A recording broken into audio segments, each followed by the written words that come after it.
Right now, you are watching Ask Blue Stahli, the video segment where you ask me questions with the Ask Blue Stahli hashtag, and I fumble around providing meager, dim-witted retorts that somewhat resemble answers if you wish hard enough. I am Brett, who is Blue Stahli. It's been a while. You have questions? Let's begin.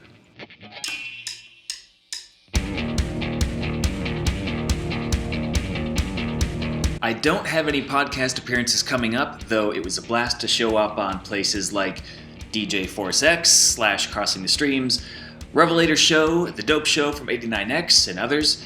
Though speaking of podcasts, Fixed's very own supervillain Josh has a podcast called Rogues Gallery that is awesome dramatized, costumed comedy, and they even do con appearances and stuff like that.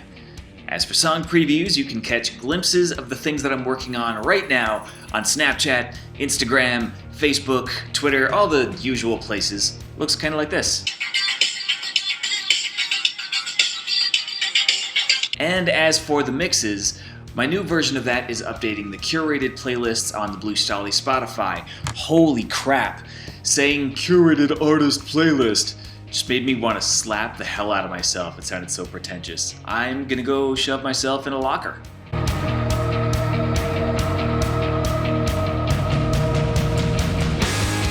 Chapter 1 of Anti-Sleep 4 was really kind of like the tide over while I get some other stuff done. So first up is that I'm going to nail out some more premonitions, then return to finish up Anti-Sleep 4, and there's a cool remix coming along the way as well. There's a hell of a lot of music on the way.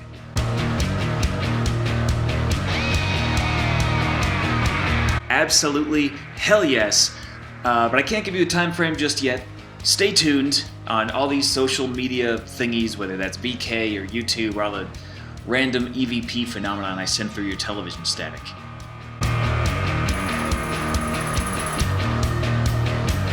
No, I'm way quieter when I'm in your house.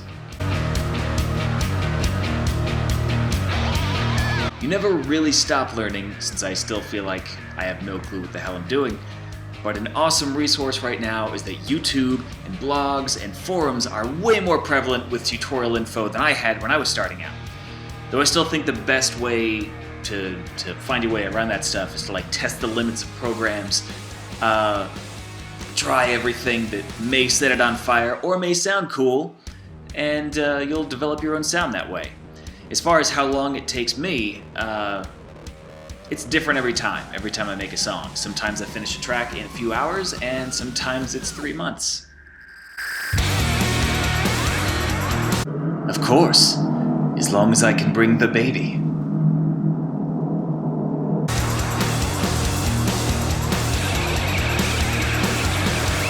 The idea seems daunting, but would probably also be fun as hell if it were the right project.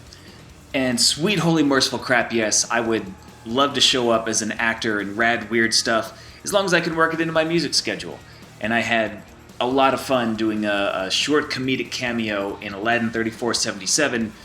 Director Matt Bush had me get real wacky, and also I broke a prop.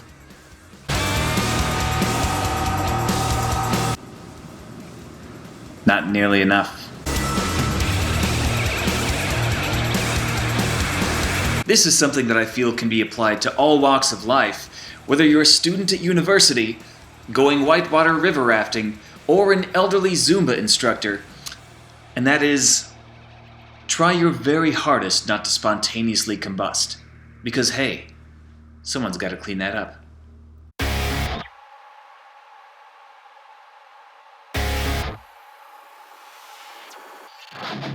You both hit the nail right on the head. It has to be Mr. Tony Harrison. He's got a gift for strategy, and he's a unique thinker. What's not to like? As for the humor, even though the slang is different, I grew up watching Are You Being Served, Monty Python, Ab Fab, Chef, and Young Ones, so I'm all about it.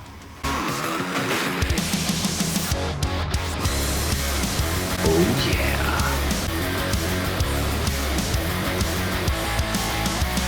Hands down, it's gotta be the David Lynch Coffee House Blend. It's been my favorite that I've had so far, and I'm pretty sure I need to fill up a bathtub full of David Lynch coffee beans and roll around in it. For research.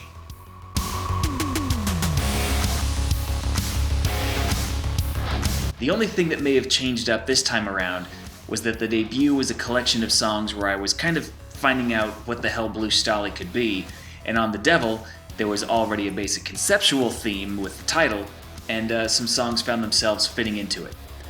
It's not a concept album by any means, but I feel like quite a few of those songs stuck to the theme and showed many different angles pointed inside and out.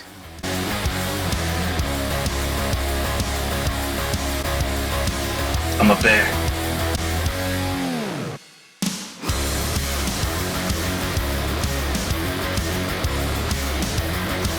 Funny thing is that my original idea was to make it sound like inhuman precision, so I cut each note, upstroke and downstroke, one at a time, and then pieced together the riff. That sounded terrible. So I made the metronome annoyingly loud and just sat and cut stems until I got it right, then edited together the best takes, and what wound up sounding the best was a mix of editing and the humanity of actually playing the riff. There are certainly times when I want things to sound robotic, because hell, I make electronic music, but having that human element is of the utmost importance as well. Alright. And that's it for this episode of Ask Blue Stahli. If you did not see your question answered here, it's because this couldn't be an hour-long video. They're still out there for me to find, however, and I will definitely keep doing these. So if you have a question burning a nice little hole in your pantaloons, you can ask that down in the comments or across the social media landscape with the askbluestahli hashtag, and I will appear on your screen, looking all weird.